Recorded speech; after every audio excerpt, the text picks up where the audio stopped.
to the first of the teleclasses in this series of six on a journey, a magical journey through the rainbow of color. Color therapy is actually an amazing foundation for healing work. It was one of the first things that I ever did. In fact, just to give you a little bit about my own background, I actually started off with Aurosoma color therapy in South Africa. That's where my accent comes from. So I am English born, and I spent many, many years in South Africa before I actually returned to England. But that's where I actually did my color therapy studies, and the system that I learned with was actually the Aurosoma system, and that is its own specific modality and methodology of working with color, which uses dual colored bottles, and it's a very, very extensive program. So there's a lot of Kabbalistic information, there's a lot of numerological information, there's a lot of all sorts of information that gets added on in the Aurosoma system. But in order to be able to understand and work with color effectively, it's not really necessary to have all of that. So that is where my own teacher, Penny Duplessis, you'll see that the workbook actually says facilitated by Penny Duplessis, because the workbook was developed by Penny in South Africa. She has also created the products, the images of the oils and the physical products that we work with. And Penny was a registered Aurosoma teacher in South Africa. And it was when she moved away from the Aurosoma system that she developed her own school and approach to color therapy, which gives us a much more simplified, profound, foundational understanding for incorporating the understanding of color and the energy of color work into many, many different therapies. So it's a really great foundational program that she put together, and the products that she actually produced as a consequence of that are truly, truly beautiful. And that aligned with her own spirit-guided work, which was then to use the oils to apply to the body in the development of what she has called, it's a name she was given by Spirit, but it's called the Antonia technique, which is a truly beautiful and amazing massage process that actually uses all 13 colored oils on the body, and it actually helps to release and remove trauma from the body. And it's that kind of thing that has kept my passion for color alive over the years, because I actually became an Antonia technique practitioner and then teacher, and I actually teach it in the UK too. So from that foundation in color was just this beautiful, beautiful bodywork process that was developed. And as we go through the workshop, as we go through the course, there will be a number of little practical hints and tips and ways in which you can work with color in very simple ways and in very practical ways, um, to provide support at many, many levels, be that physical, so using the oils on the body, or using your knowledge and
Okay, we should be back.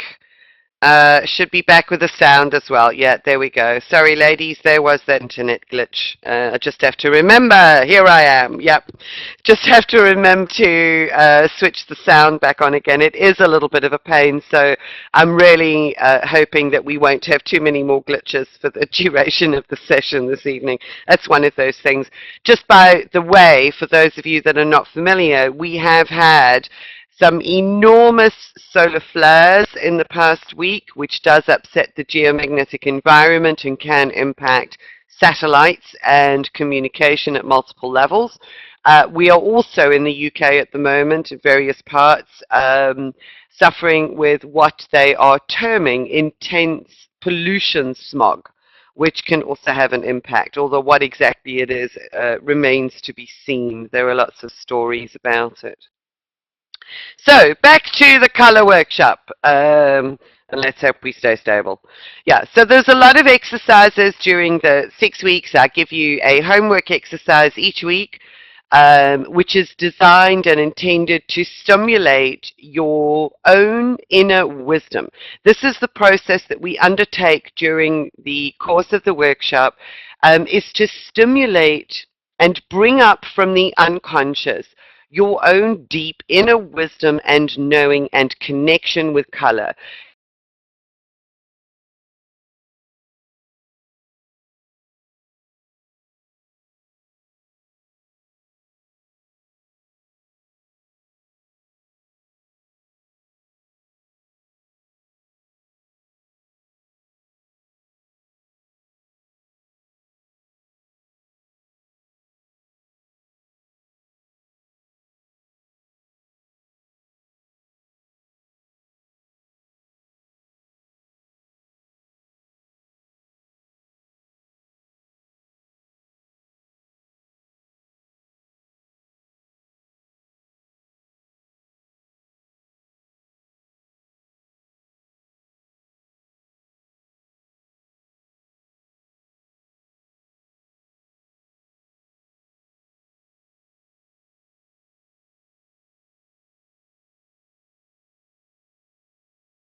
Okay, ladies, I'm back again. Sorry, there was another internet glitch. I'm actually looking at this at the moment and thinking that if this continues, it'll be way too fragmented to actually have a really nice, cohesive and coherent class with you ladies.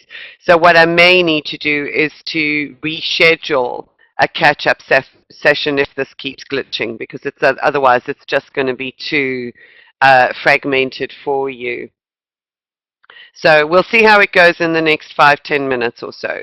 So the thing about color therapy is, as I say, is that you inherently have a store of your own wisdom deep within your unconscious, encoded within the cells in your body, is the wisdom and the knowledge and the understanding of color, because color is a function of light, and we are, as human beings, ultimately structures and beings that are constructed of and from light itself.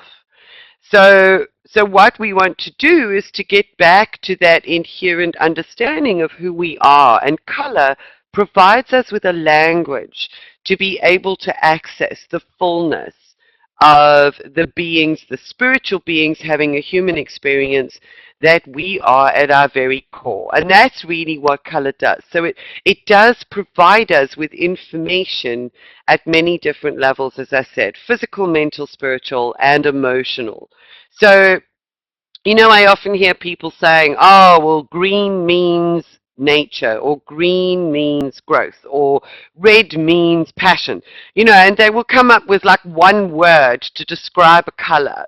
Whereas as we go through this, you will actually realize just how extensive the knowledge and the understanding of color actually is across a broad spectrum of qualities and understanding. It's incredible the depths to which we can go in the understanding of color as a frequency of light, as a component of light, as a component and a frequency of our very own fabric that we are actually made from. So it's hugely extensive, and that is what I want to draw out of you through the process of the workshops. And I think you may surprise yourselves with how much you already know in and around color.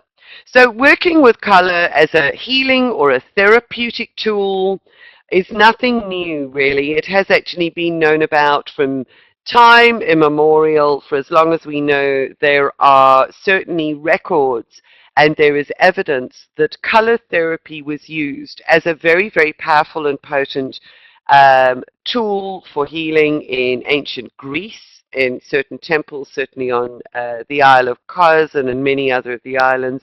There is evidence that there were hospitals and places of healing where color was used to support the rebalancing of individuals at all of the many levels. There is also very, very powerful evidence that it was used in the ancient temples of Egypt. So color therapy in and of itself, and light therapy, forms part of a very old ancient body of knowledge, purely because it is an aspect of who we are at our core. And it has been used, as I say, for many, many years. And even in recent times, it's interesting that color therapy actually fell out of favor a bit, if you like, that with the rise of a lot of the more modern New Age techniques, color therapy almost seemed to take a little. The understanding and knowledge of frequency and color can actually underpin a lot of the other energy work that we do. It's probably one of the, you know, sort of foundational energy systems that has ever been used. And it's enjoying a little bit of a revival right now. And even back in the sort of early 1900s, when things like TB and various infectious diseases were plaguing people, one of the things that they used to do was to build or create sanatoriums or healing places out in nature and in areas where there was a lot of sunshine, because they recognized the value of light and of the colors and the ambience of nature to be able to support the rebalancing and the healing of the individual. So in the early 1900s, it was probably a lot more prominent than it was sort of in the, you know, sort of 1960s or 70s, but it's beginning to enjoy a really nice revival. We only have to look at things like SAD, seasonal affective disorder, and the understanding that that is something that is experienced by individuals who have a particular sensitivity to various color frequencies, whereby they suffer depression when there is an overabundance of one color and a lack of another. So certainly in the northern climes, for instance, you have an overabundance of the blues and the violets, and those shades. When you've got heavy cloud cover, what you are actually getting is an overabundance of that sort of grey. If you take washed out violet and you sort of water it down so that you've got a lilac-y grey colour, that's an overabundance of that colour in the winter months and a lack of sunshine. So you've got a lack of the energizing colors on the opposite side of the spectrum. And there you get people beginning to get depressed, which makes to me perfect sense because that is one of the qualities of these particular frequencies in abundance. The qualities of those colors are that they are magnetic. They take you within. They take you into a deep inner space and they begin cocooning. But when that becomes too much, that it's not balanced by the energizing outward colors, that leads to over internalization and depression. So it makes perfect sense just from a perspective of understanding color. And some of the other things that I find really fascinating around color from a practical perspective is to take a look at what's going on, for instance, in the collective unconscious.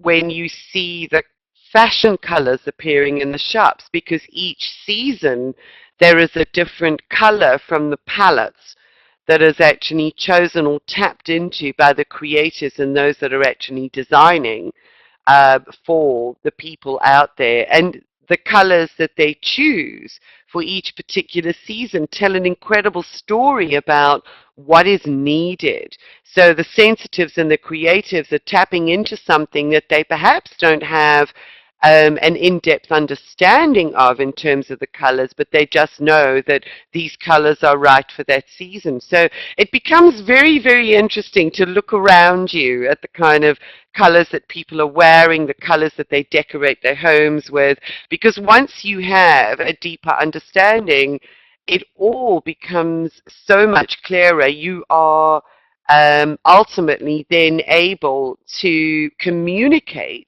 with the world and with others in a different language, because that's what color is. Color is a frequency language. It is a language of frequency or vibration, and it is a language of light.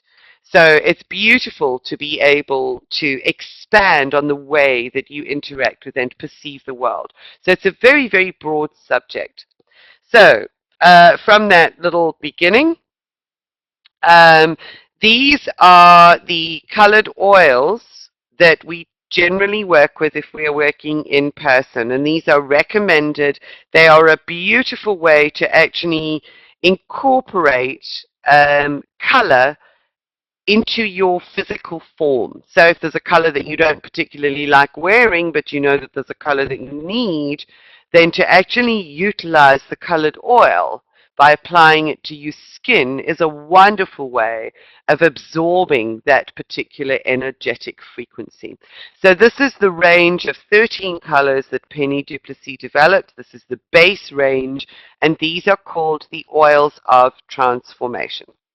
They just really are beautiful, and it's not just that the colors look stunning, it's that the energy within the oils themselves, they are specially prepared not just with color but also with crystal energy and with sound energy, so they really do hold a beautiful vibration and a really lovely frequency. These are the 50 ml bottles, 50 ml bottles, and that is how they actually arrive with you. The other little mini sets are the little mini bottles that you can sort of test the colors with. So this is what we will refer to as we work through each of the colors, and you get to experience each one of the frequencies yourself. So please, if you have any questions, ladies, at any time, just make a little note in the chat room. Are you all okay with that, just as a brief introduction?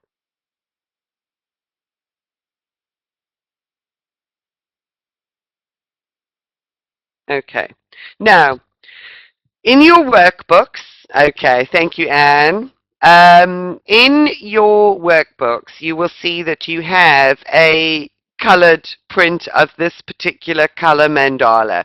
And I'm going to refer back to this color mandala frequently during the 6 workshops and the time that we will actually be sharing together.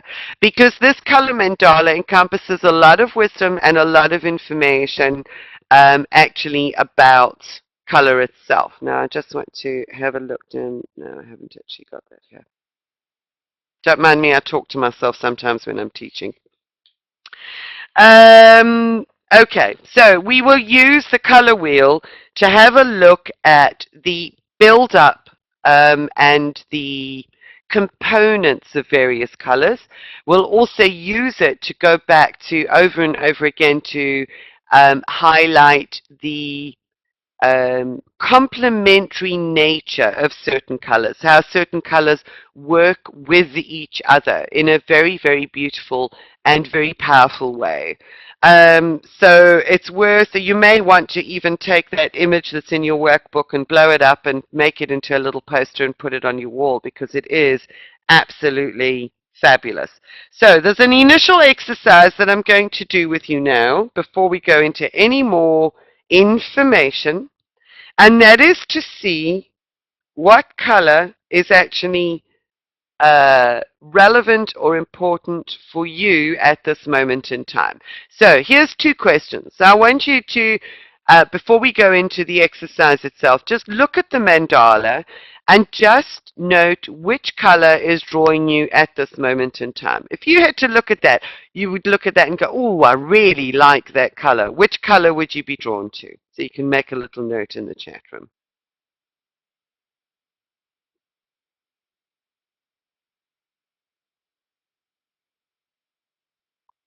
Okay, so Susan, you would go for green. Okay. And Anne, you would go for yellow. It's very interesting because there are green-yellow themes, and it is very fascinating because obviously there are energy dynamics that actually happen with each particular group, and I also look at that as a reflection of what I'm going through. And very interestingly, Susan, the fact that you would go for green, I am going through a green supported period at the moment because green is about changes in space and direction and movement, and I've actually just changed house. So that's very significant. And so green actually supports changes like that. And then yellow is about self-confidence and sensitivity and creativity. And along with the changes in my life, the nervous system, if you like, is also being rewiring. It's moving into a new creative phase, moving into a new space. So there's very interesting green and yellow themes there. However, this is going to be very interesting for you ladies to connect with. So what I'd like you to do is, for this exercise, just sit very, very comfortably where you are. And I'd like you to close your eyes. So close your eyes and take a long, slow, deep breath in and release. And just for this moment, just for this time, as you breathe, you can allow all of the external environment to drift away from your consciousness. As you allow your mind to still with your breathing, quieten and relax.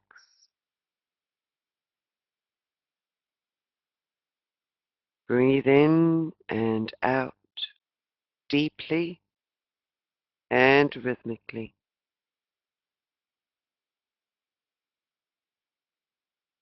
And as you do, your consciousness withdraws even further from the outside world, and it drops into the unconscious realms within your physical beingness. For within this space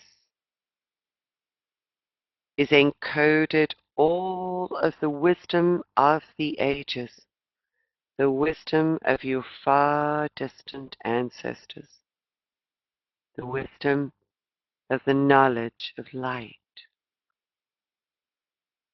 and the wisdom of your body, can guide you to the frequencies that are most relevant for restoring balance in your particular environment right now.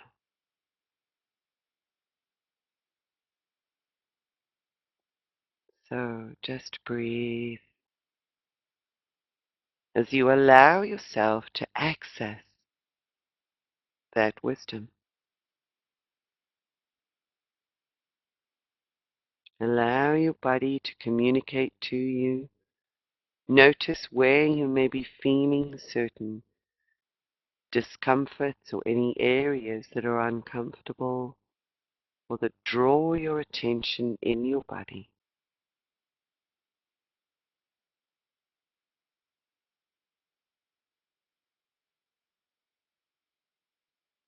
As you breathe,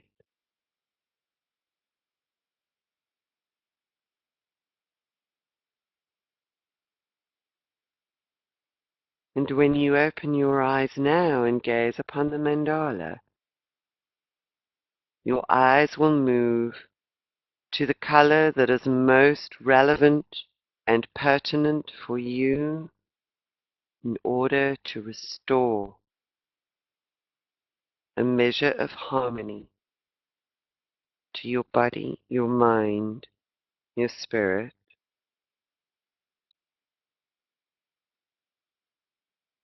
and your emotions.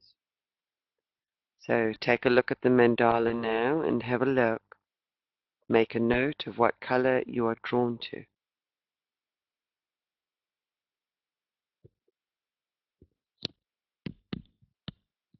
Aha! I had a feeling you were going to do that, Susan. And I'll tell you why in a moment. What about you, Anne? Purple! Oh, this is just amazing. Fantastic. Let me show you why. Because I said to you, the mandala is actually structured in a really, really beautiful way. And this is what happens with individuals, is that we sort of look at that, and at a conscious level, you go, oh, I like that color, or oh, I like that color. But when we are just taken into a space where we allow our unconscious to guide us to what we need, we go for something completely different. And this happens sort of over and over again. And this is a wonderful exercise. If you actually have clients, stand them in front of the mandala, get them to close their eyes, get them to relax, and get them to do this, because you will get a realistic indication of what it is that is needed. So, here, let me show you. You started off consciously, Susan, choosing green. And when you closed your eyes, that we accessed the unconscious and said what is actually needed to restore harmony, you actually chose red. Now look at where they are relative to each other on the mandala. They are exactly opposite to each other, and red and green are complements of each other in exactly the same way, and yellow and violet, purple, are complements of each other. So you both, at the unconscious level, gone for the complement of the color that you were most consciously aware of. So what your body and mind are actually saying to you is that you need the complementary aspect of that color, possibly together with the conscious attraction to that color, in order to achieve the harmony that is needed in your life. Now, I'm not going to go into too much detail about what those colors mean, because that's something that we are actually going to explore. But that's such a powerful little demonstration of how your unconscious mind works and how your unconscious holds the wisdom, if you like, the wisdom that is needed for you to restore. So that to me is just a fascinating thing, and this I've seen on the workshop many, many, many times. Now, each week I actually set you a homework exercise, and your homework exercise for this week is going to be to work with the color that you have chosen.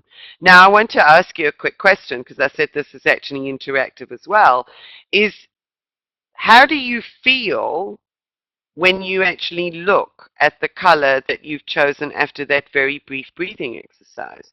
Is it something that you would normally choose? Is it something that you would normally reject? Do you feel comfortable or uncomfortable in your attraction to those two colors? How do you feel when you look at them?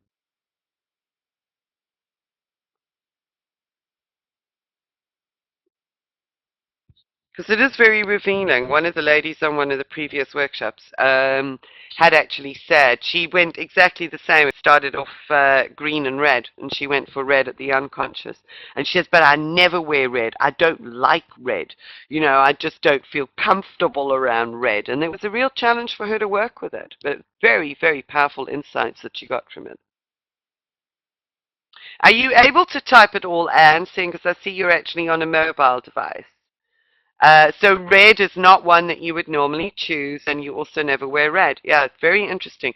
And that's normally, I'll give you a little indication, red is a very powerful base color. It works with the root chakra, and it is actually linked with vitality and passion and power. So it's a very, very powerful color, and it is really about you standing and being very strongly in your space. It is also about replenishing energy, replenishing vitality. So you probably find, for instance, that with the green, that you love being around other people, you're always willing to do things for other people, but you may find it difficult to put up boundaries and to say no. That's just one example. Whereas what red does is it provides you with the energy and the boldness, you know,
Hi, can you hear me? I'm back. Sorry about that. I just said thank you. There were two internet glitches in a row there. It went off, came on, and went straight back off again. So I'm sorry. Susan, if you wouldn't mind just explaining to Karen about the glitches, and what I will actually do is I will give you two catch-up videos. This one is still recording. It just means that you're going to have the gaps in the middle. If it goes off one more time, then I'm going to probably drop it and do a short catch-up class, and I'll just get hold of you and find out what would be a good time. So let's just see how it goes for the next 15 minutes or so. Um, Otherwise, it really does just lose its momentum and its energy when it keeps on breaking up. So does that make sense to you, ladies? So you can see immediately through your own choices this aspect of complementarity of the colors. And how our unconscious works together with our conscious mind. And the unconscious, if you like, aspects of our body have such vital information that we can access through these energies and frequencies. It's just fascinating.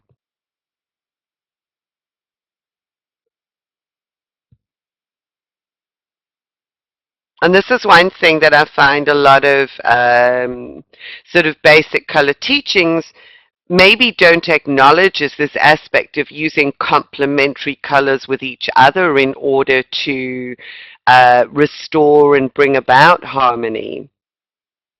It is a good idea to work with its complement, but there are some guidelines that we can use in respect of that. So I'm going to go a little bit more in depth into it.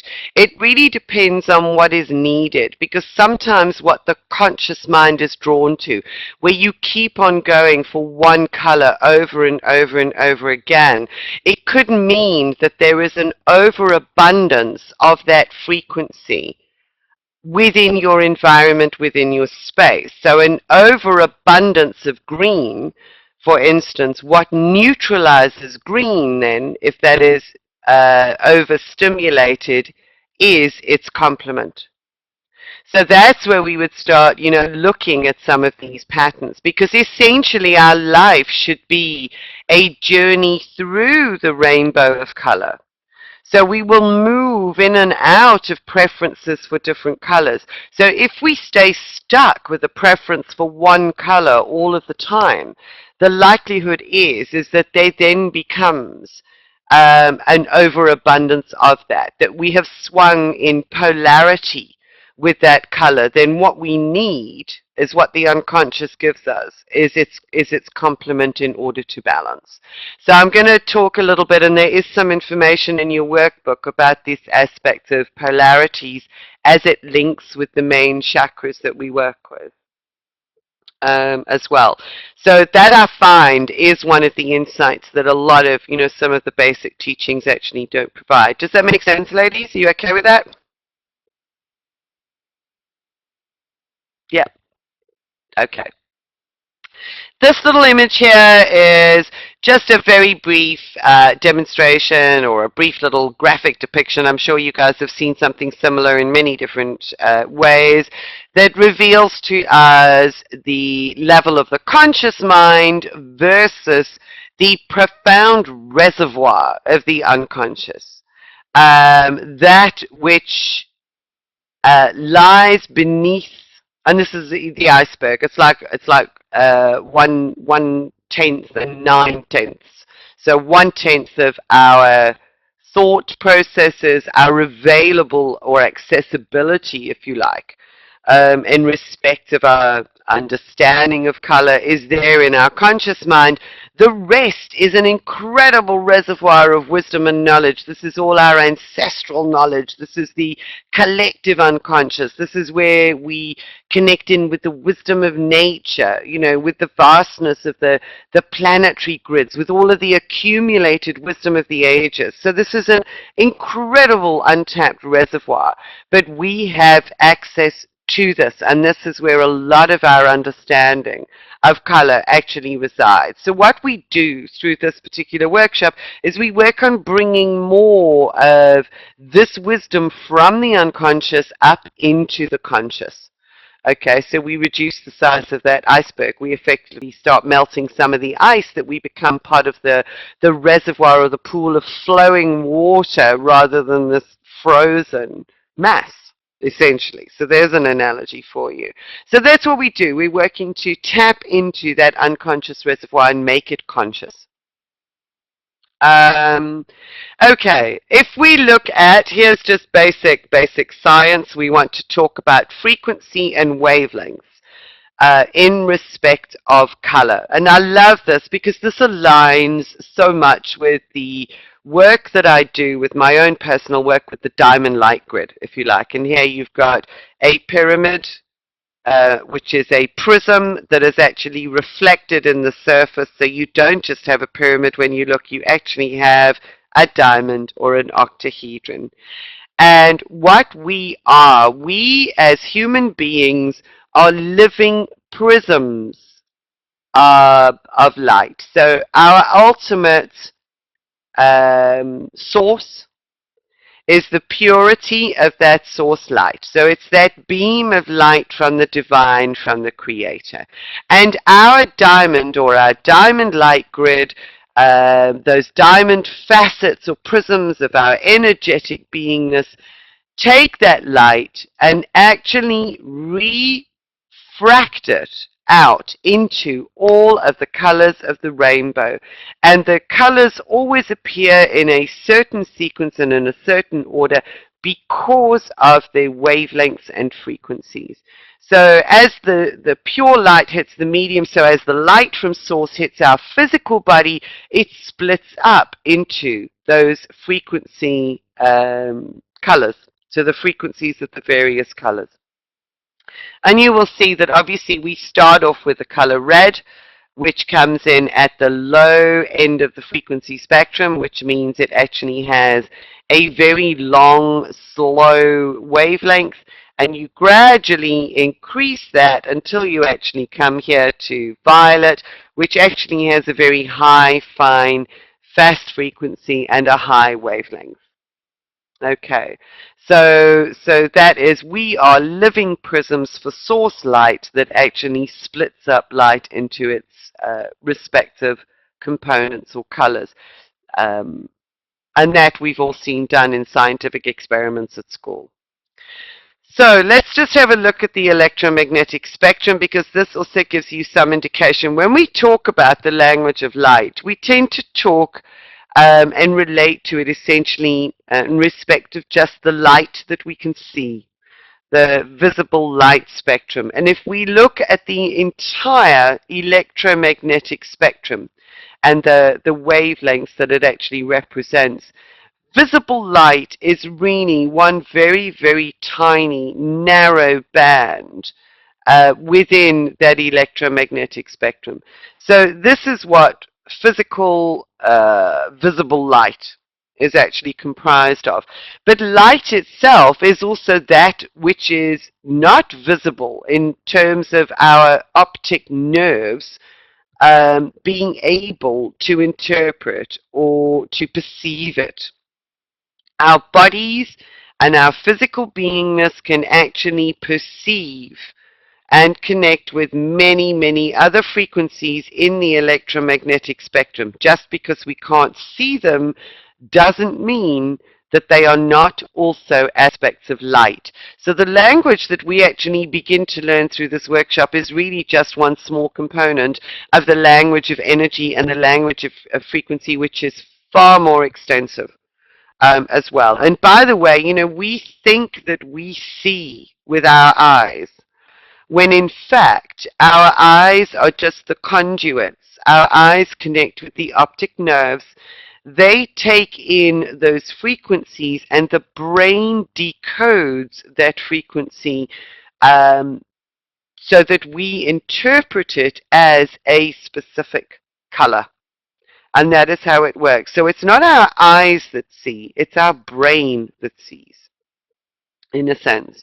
So in the same way that it's our optic nerves are just transmitting frequency into our central nervous system or our brain, we can perceive the energy of colors through our skin and through our peripheral nervous system. So we can feel the energy of certain colors through the nerve plexus in our solar plexus or through the peripheral nerves in our skin.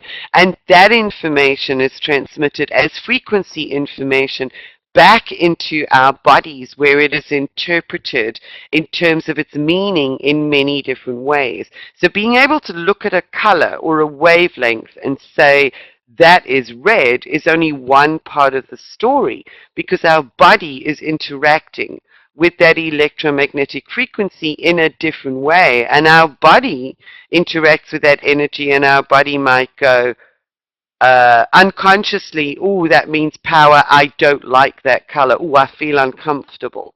Or, you know, because it's actually hitting the root base chakra, which is actually out of balance. Or it's triggering a fear that is actually sitting in our unconscious.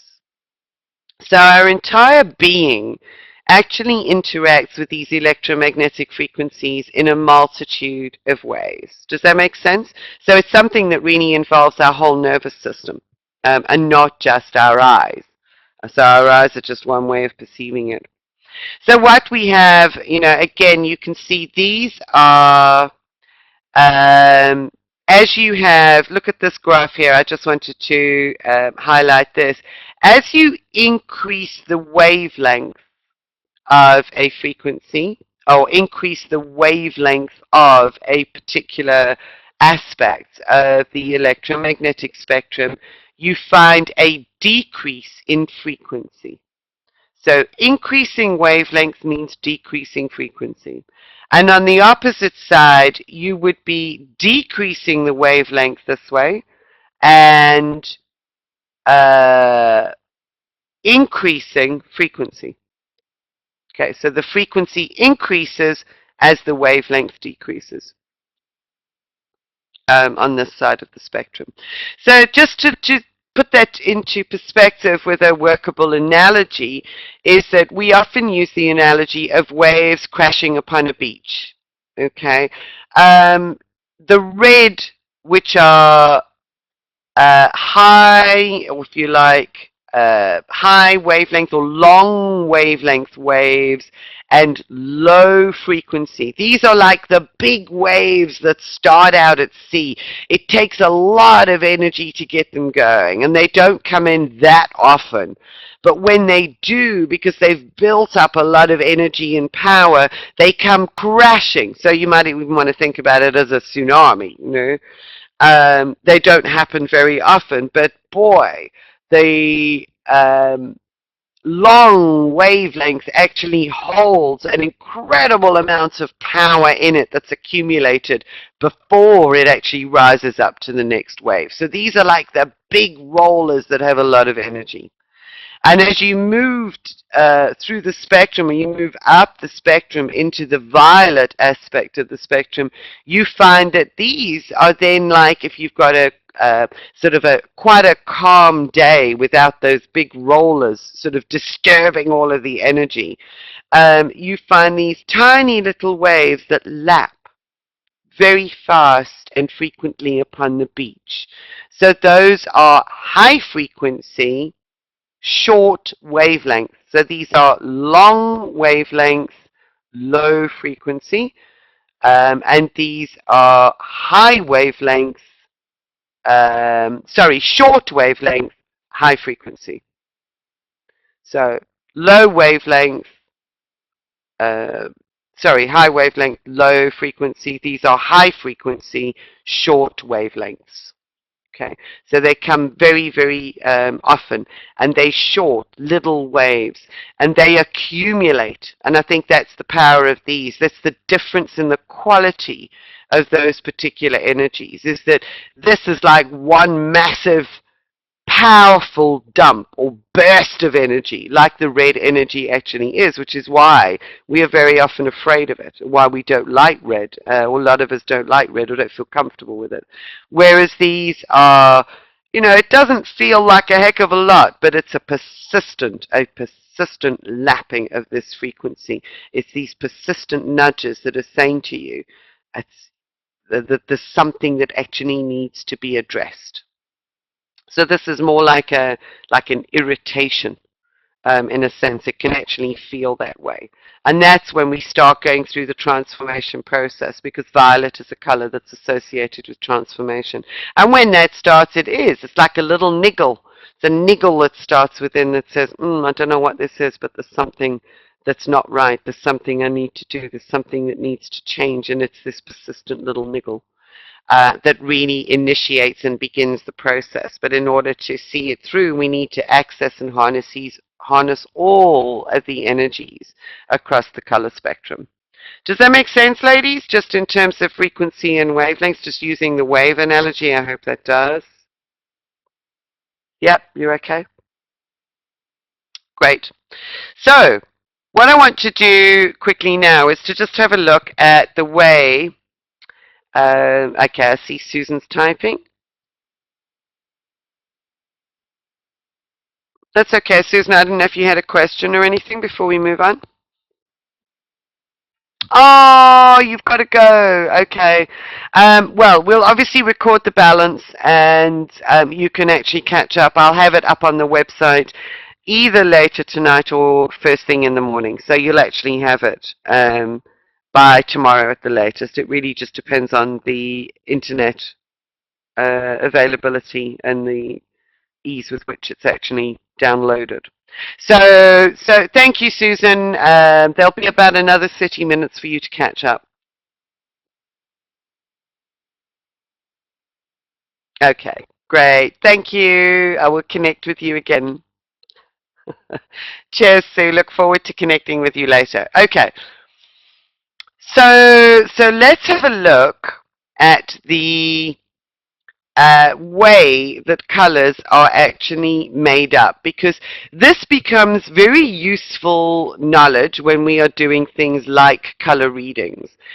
Because if we get stuck with a particular color, sometimes we look beyond the color itself and say, well, what are the components of this color? So what information, let's just not forget this either, all electromagnetic radiation or electromagnetic waves are information.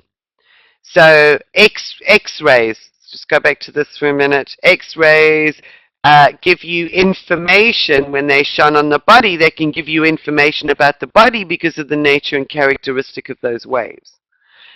Gamma rays actually bring with them information about the cosmos. They're very, very intense, high frequency waves that are sort of cosmic emissions, cosmic bursts of light. So they all bring with them different qualities and types of information. So electromagnetic waves are information. So color is information.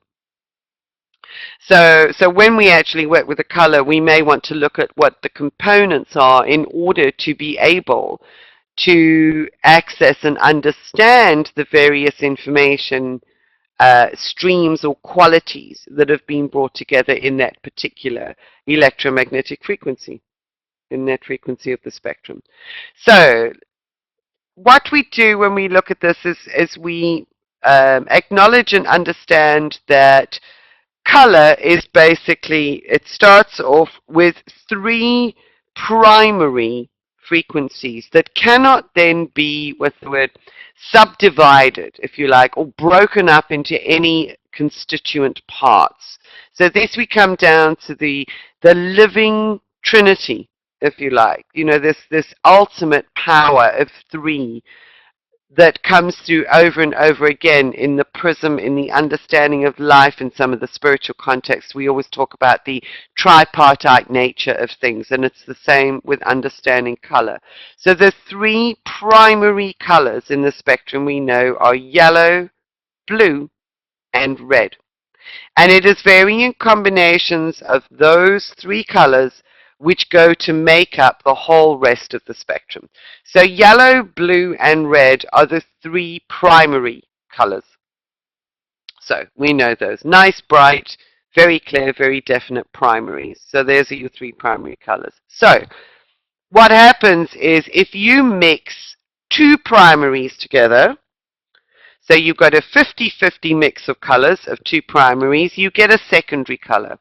So when we look at the mandala, if we mix yellow with red, you'll see that the secondary color falls in the middle. So yellow and red 50-50 gives you orange. Yellow and blue 50-50 gives you green. Blue and red 50-50 gives you violet. So your three secondary colors are green, orange, and violet. So there you've got the six main colors, the outside petals of the mandala. So what we now find from that is that if you mix a primary color with a secondary color, now you start getting the tertiary colors, what we call the tertiary colors. And essentially the makeup of the tertiary colors is 1/3 of the primary color that is closest to it on this mandala, and 2/3 of the primary, so we can still reduce it back to the primary colors, but 2/3 of the primary, oh sorry, my mistake, 2/3 of the primary closest to it, 1/3 of the primary that is actually furthest away. So, in the case here, let's have a look. This is what we would call coral. And coral is a combination of pink and orange, generally. Now, pink is just a lighter version of red, so you've still got that primary influence, and there you've got the light added to it. So here you've got the pink and orange. So you've essentially got 2 parts pink or 2 parts red in its lighter version, and 1 part yellow. So it's 2 parts of the primary closest to it and 1 part of the primary furthest away. So coral is a high amount of pink or red and 1 part orange. Here we have gold. So by the same token, gold is a combination of these two. It's a primary and a secondary. It's a combination of orange and yellow. So the ultimate breakdown, the composition of gold, is 2 parts yellow, so that's the primary closest, and 1 part red. Because in orange you already have 1 part yellow, 1 part red. And in this case, you're adding another part yellow, so you actually lighten the orange to be able to achieve the golden hue. And you can go around the color wheel that way. This is kind of like an olivey green, and the olivey green is a combination of yellow and green. So it could also be you'd get varying shades of this. You could actually get like a limey green. But essentially then what it is it's 2/3 of the yellow, but instead of 1 part red, which is what is in the gold, you got 2 parts yellow and 1 part blue. So it's a combination of green and yellow. So you're bringing in 1 part blue and 2 parts yellow into that. So the components of that are that. Similar with turquoise, you've got a combination of green and blue, which ultimately is 2 parts blue, 1 part yellow. So you've got a lot of blue in turquoise. Indigo, in this particular case, is a combination of blue together with violet. Violet already has blue in, so what have you got? 2 parts blue and 1 part red. So there's a little bit of red in indigo, and so on around the color wheel. And in a similar way, and this is magenta, by the way, so magenta is a combination of red and violet. So magenta is 2 parts red, 1 part blue. And then you start with your quaternary colors. So your ratios within the quaternary colors would change even more. And there you sort of would end up with 3/4 and 1/4 rather than 2/3 and 1/3 in terms of the combination of primary colors. But there you would start mixing perhaps two tertiary colors.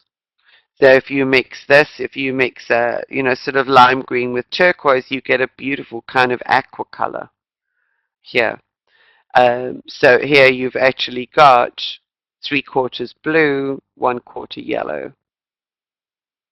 So we don't really worry too much about these pale colors in the center, but with the 13 colors that we work with, they're encompassed by the petals on this mandala. So you've got the 6 outside ones and then these inner petals. So that's the range of the products and oils, if you like, the products that we work with. One of the other things to bear in mind, and this is really interesting, is that with the pastel colors, the paler the colors get, the more light has been added. So light itself, sort of that ultimate mix, almost it doesn't dilute the color by making it weaker. It in fact intensifies and brings the quality of a particular color into the light. So pale pink, for instance, rather than being a washed out version of red, is an intensification of the red issues. So it's added more and more light to it. So the paler a color is, the more light has been added. So the more it's been brought up into the conscious mind, so or into conscious awareness. So the pale blues and the pale greens, and it really is very often that the pale colors are more appropriate for people who are very light sensitive. So they may struggle with the boldness of the primary colors and feel a lot more comfortable because they are more in touch with their own light source. They are more comfortable with the paler pastel colors. So it is a very, very interesting concept to bear in mind, and it also perhaps explains why, with very, very young babies, we see all of the clothing generally in these pastel colors. So for very young babies up to probably at least the age of 1, probably closer to 2 years, they are born with a very sensitive nervous system which is busy integrating all sorts of new information. And it still is very much in touch with their source. So to bombard a small new life, a baby, with these bright primary colors is a bit of an onslaught.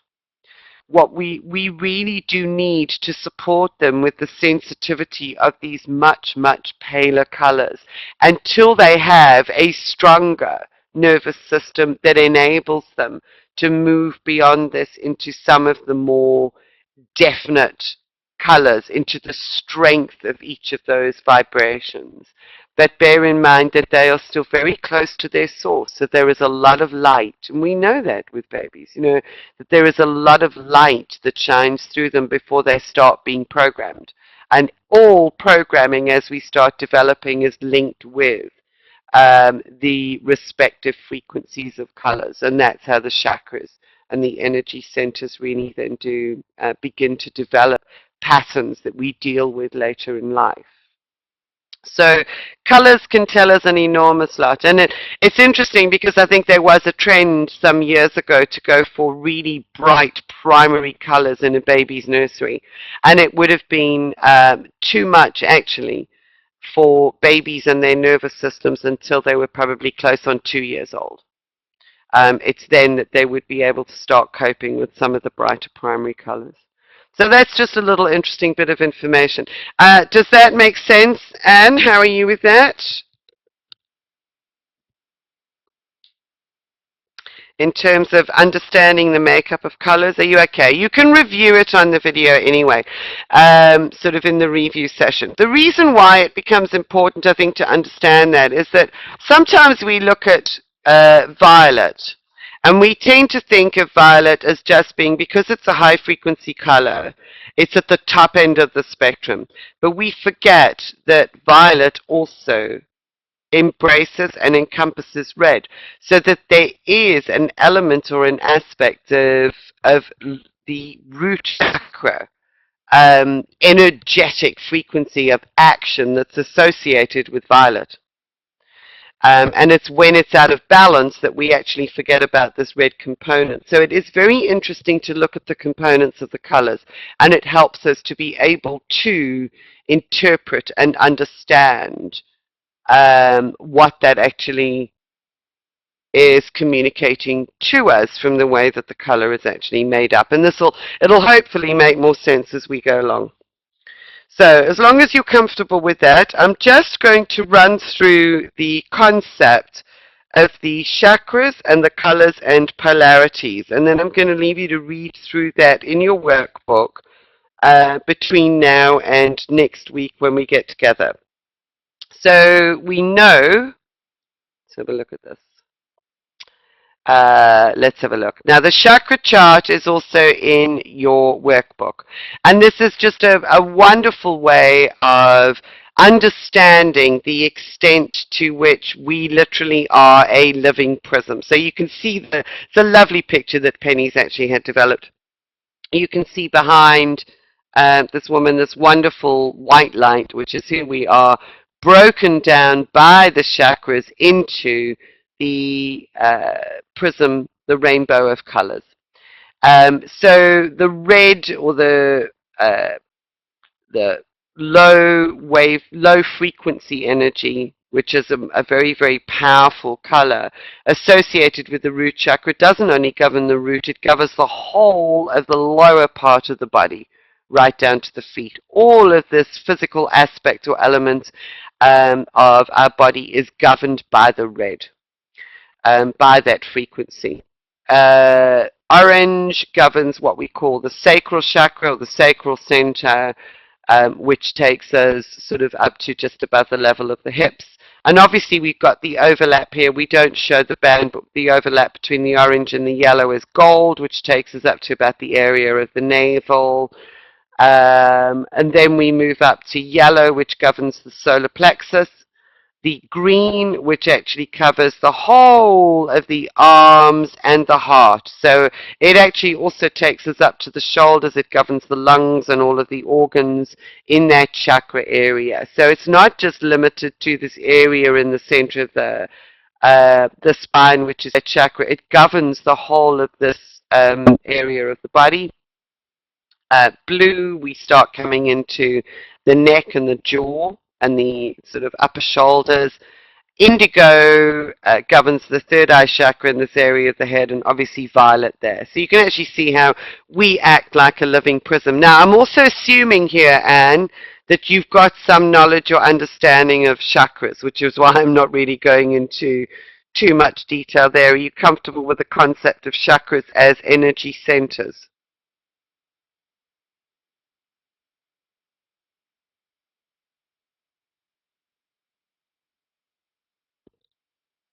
Ah, just a little. Okay. Well, just to perhaps put that into context, it does explain it in your workbook on page 7, is that because we are energetic beings, we interact with our electromagnetic environment through what we might think of as energy centers, which tend to relate to certain frequencies of the electromagnetic spectrum. And those energy centers are seen metaphysically as wheels of light. So you don't see them physically, but you can actually feel and sense them. And there are 7 main chakras of the body, each one of which processes energy from the environment, internal and external, and distributes that energy to the area of the body that it actually governs. So at this level we have, as I mentioned, the root chakra, which governs the lower part of the body, and that relates to the aspect of the electromagnetic spectrum, which is the red wavelength. So when we start going into the meaning of the color red and the colors, it means that you will be able to relate it physically to the parts of the body where it is most relevant. So as you move up the body then, and that's why this is shaded in different colors, there is another energy center in this area which interacts with the frequencies and the information of the electromagnetic spectrum that link us with the color orange, which is why that's colored in orange. So it governs all of the physical activities associated with that part of the body. And it's interesting that you consciously chose yellow because yellow governs the solar plexus, and the yellow is a color that's associated with things like self-confidence. So it's a lot of issues around self-confidence and self-identity, whether we rely on other people to validate who we are. There's also a great deal of sensitivity. And, you know, part of this area of the body is actually the diaphragm, the solar plexus chakra or energy center that links with this frequency of energy is actually the diaphragm area. And if you think about if somebody criticizes you, for instance, it's an example that I often use because that's one of the things associated with the color as well, is that if we are subject to constant criticism, what is it that we normally experience physically? We feel as if we've been punched in the stomach physically, even though it may be an emotional or a verbal attack. If our personhood or our identity is actually worn down or challenged or criticized in a major way, we feel it in that energy center. We may also feel slightly nauseous, nervous, stressed, anxious. And it's because our sense of self has been invalidated. So it is interesting. You know, so there's the yellow and what that governs. Green is obviously that's associated with the heart. It's what we know as the heart chakra.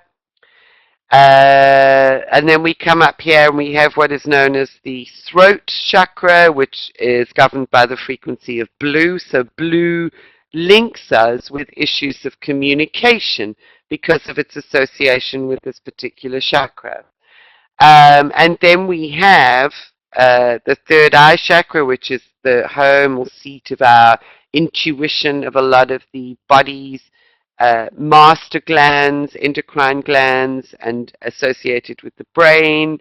And then we actually have the crown chakra, which is where we begin our process of connecting with something beyond ourselves, something bigger than ourselves, where we connect with the divine, we connect with concepts and abstract concepts that are bigger than just our physical form. So it's where we initiate our connection, if you like, with the divine, and we begin the transformation process, and we start bringing that information back down to almost spiritualize the rest of our body. So those are the chakras, but they are intricately related with each of the colors of the rainbow.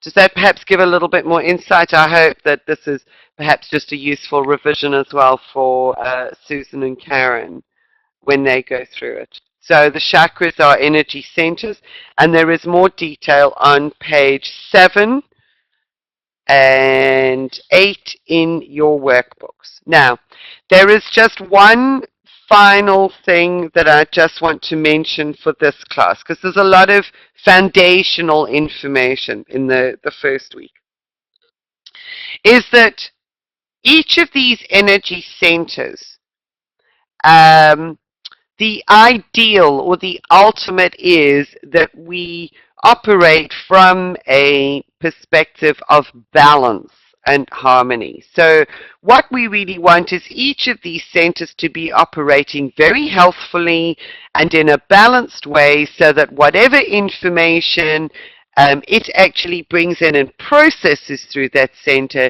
is distributable and usable within the body. But more often than not, what happens is that through our development and through the programming that we are inculcated with from the moment that we are born essentially into this environment, is that the programming begins to affect the workings of the chakras. And as a consequence of that particular programming, what we may find is that the energy centers become either overactive or underactive. And if this is overactive, for instance, let's use the root chakra as an example. If that chakra is overactive, it would mean that there was a leakage of energy, that there was an abundance of that red color. Now that could be somebody, red is an energy that's associated with vitality, with passion, with energy, with running around. So what you might find is that it's somebody who runs around and is busy, busy, busy, busy all the time, but what they're doing is they're dissipating that vital life force energy that supports and sustains the physical presence, because that's really what this does. You know, this red energy is vital energy that is needed to support and sustain our physical beingness. And if we start losing that energy, or we are giving too much of it away, we become out of balance. We don't have enough to distribute to our physical body, and ultimately we would get to a stage of total fatigue and burnout. So what we have is, if that is overactive, we are giving out too much red energy. And this is where the complementary colors start coming in that I mentioned earlier. So if there's too much red, what we need is we need a color to balance that, to bring it back into line, to neutralize that red. And that's where we come back to this color wheel and we go, what is the color that's going to help to neutralize that? It's green. And what does green say? We need to change our perspective. We need to change something in our lives because we're giving all of our energy away. So green says, I'll come in as a balancing frequency, help to reharmonize it and bring you back into a space of balance. You know, and this is where the mind starts becoming attuned to different alternatives, different perspectives, so on, and kind of going, okay, well, maybe I could choose to do things this way instead. So you get conscious choice as a consequence of that knowledge and understanding of color. So if that's overactive. If this is underactive, so you've got programming in place which makes you exceptionally fearful of various things in life, and what that fear does is it actually holds you in place, that you get stuck, because that's one of the other qualities of red, is being stuck. Okay, so being stuck, in other words, you can't move. So you can see how this would have an opposite polarity. There you are blocking, you are holding that energy within, and you are not using it to enable you to move and to change and to shift. So it's being locked in, and it's become blocked and stagnant and stuck. So what you have is, you then have an underactive chakra, and what is needed then to fuel that, or to feed it, get it fired up again, is the color that it's associated with. You need to give it power to get it open and unlocked again. And the same principle applies with sort of with this overactive, underactive pattern and its association with complementary colors, with every one of the chakras and every one of the areas in our body. So does that make a little bit of sense there, Anne? Because we're now at sort of an hour and a half. I hope that actually does make sense to the others as well. So you comfortable with that? Yeah. Okay. Now, so what you can do is, I'm not going through each of the chakras. You can now, over the next week, actually go through your workbook up to page 12, because that then is an opportunity to review the introductory session. And it's an opportunity to go into a little bit more detail with the chakras, pardon me, and the overactive, underactive nature of the chakras, and how we would then use complementary colors to balance. And I think the one thing is important, and perhaps this is also just highlighted through this session, is what I said at the very beginning. There is no simple, well, red means passion. You know, it is enormous, the range and the quality of information that we can actually get from a single color, from a single stream of frequency that actually provides us with information. Um, and that includes the fact that there is polarity within each color, within each frequency wavelength.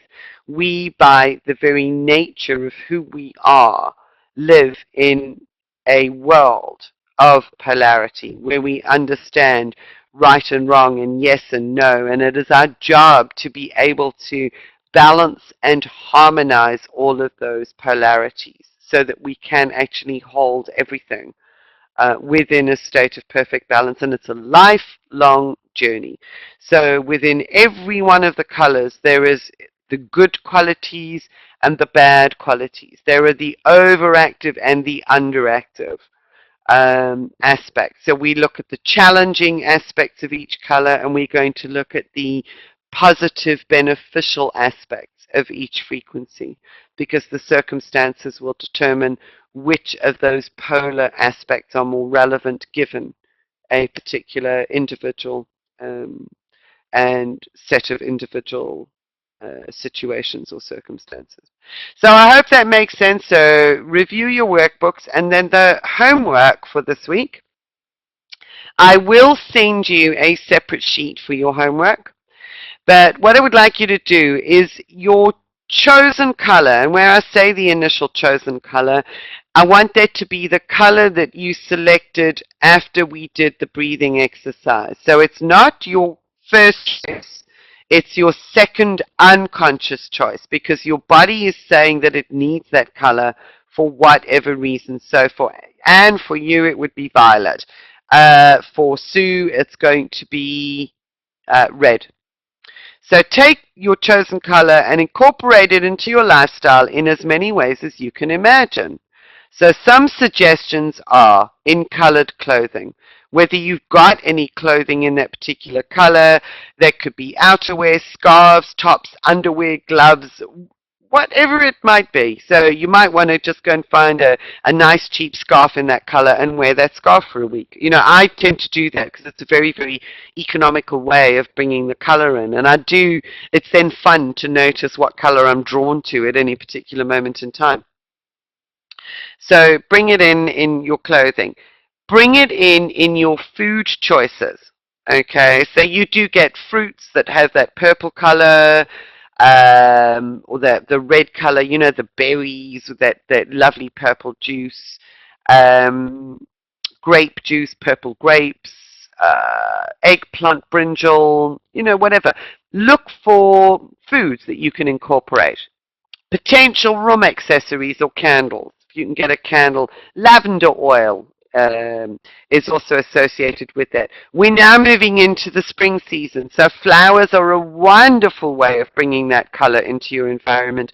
Meditation and visualization, and also then just doing some color breathing, imagining that you are breathing in that color, and notice what happens in your body, how you feel each time that you are exposed to or work with your chosen color. Be aware of your thoughts, be aware of your emotional states, your behaviors, your sleep patterns, and all sorts of issues around that. Note over the course of the week, as you use your chosen color, how you become aware of possible different colors that you perhaps didn't notice on the color wheel, because this also happens. Just a wonderful, wonderful thing is that as we come into balance and harmony, or to greater balance with one color, we find that we move into another frequency of the color spectrum that's going to support us on our journey. So we suddenly find it's like, okay, well, I'm done with purple, or I need purple for a bit longer, or I'm done with purple, I now want orange, or I want gold. Oh, yeah, totally different, and we'll go for a completely different color.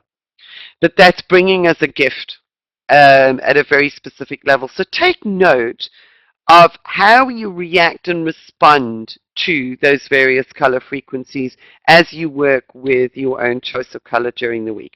So that's your homework for the first week. It's very simple, but it's a lot of fun. And you start noticing things that perhaps you didn't notice before because it's something that you're becoming more conscious of. So are you comfortable with that?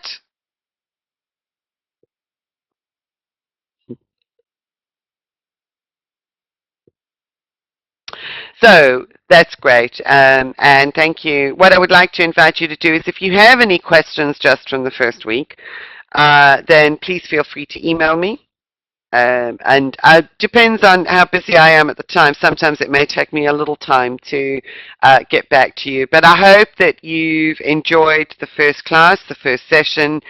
And what I will do is send you the contact details for the next class as well over the next couple of days, so that we can connect in again next week. Does this time, let me just finish the recording. So thank you so much for being a part of this color journey, and I really look forward to sharing some more of the magic of color with you. You'll be amazed, actually,